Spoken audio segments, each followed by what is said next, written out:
Hamas Israel जंग के बीच एक और युद्ध छिड़ता दिख रहा है। बताया जा रहा है कि ईरान इसराइल पर बड़ा हमला कर सकता है।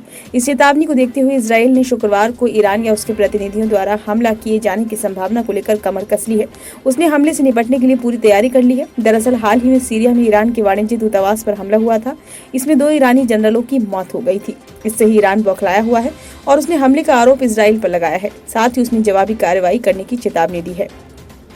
भारत, फ्रांस, पोलैंड और रूस सहित देशों ने अपने नागरिकों को इस क्षेत्र की यात्रा नहीं करने की सलाह दी है। गौरतलब है, हमास और इसराइल के बीच 7 माह से युद्ध जारी है। वहीं व्हाइट हाउस के राष्ट्रीय सुरक्षा परिषद के प्रवक्ता जॉन किर्बी का कहना है कि ईरान से खतरा वास्तविक और व्यवहार्य है। इजरायली सेना ने कहा कि उसने नागरिकों को नए निर्देश जारी किए हैं, हालांकि लोगों को सतर्क रहने के लिए कहा है। मुख्य सैन्य प्रवक्ता डैनियल हगारी ने शुक्रवार को कहा, पिछले एक दिन में सेना ने ईरानी हमले की खबरों और बयानों की स्थिति का आकलन किया और कई परिदृश्यों के लिए योजनाओं को मंजूरी दी।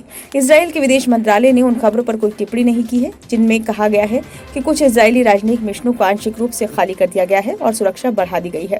इसराइल के एक बड़े दैनिक अखबार में कहा गया है, बदला लिया जाएगा और अगले कुछ दिनों में ही 1 अप्रैल को सीरिया में ईरान के वाणिज्य दूतावास पर हमला हुआ था। इससे दूतावास का एक खंड पूरी तरह ध्वस्त हो गया था।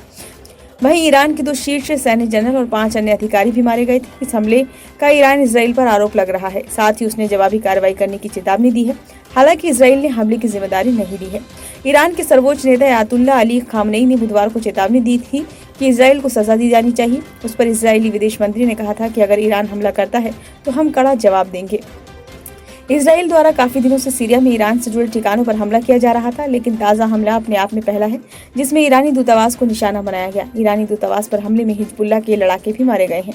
अब हिजबुल्लाह के नेता हसन नसरल्लाह ने बीते शुक्रवार को कहा था कि बेशक ईरान जवाब देगा, लेकिन उन्होंने कहा था कि हिजबुल्लाह इसमें कोई दखल नहीं देगा। इसराइल हमास युद्ध के बीच ईरान द्वारा इसराइल पर हमले की तैयारी से संघर्ष के पश्चिम एशिया के बड़े इलाके में फैलने का डर भी पैदा हो गया है।